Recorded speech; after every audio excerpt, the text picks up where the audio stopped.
Alright, so we're going to do a quick video on how to change the blade on a Dewalt Skil Saw. Some of them might be different as far as where the locking buttons are, but this is the process for the Dewalt. So the first thing you want to do is you want to unplug your power.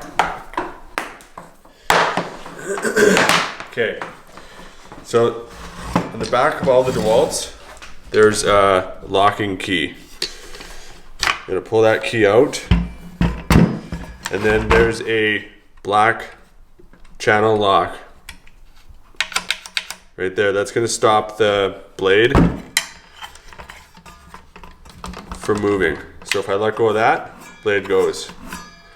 Push it in, blade stops. I'm going to put this little key over the nut. Push away from you.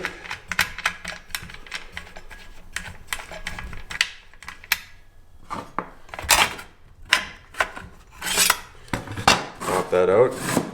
Usually it says on the blade this side out, but it's usually the logo of whatever kind of blade you get. It's facing out. Teeth going up.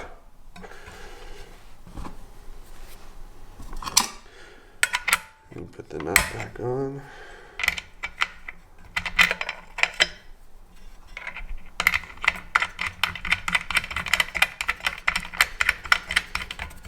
Okay, now I'm going to hit that button again.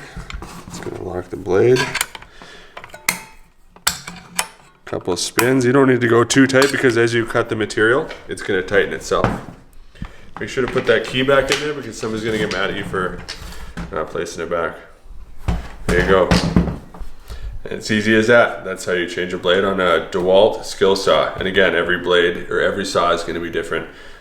Please subscribe. Thank you. Good acting. Good acting.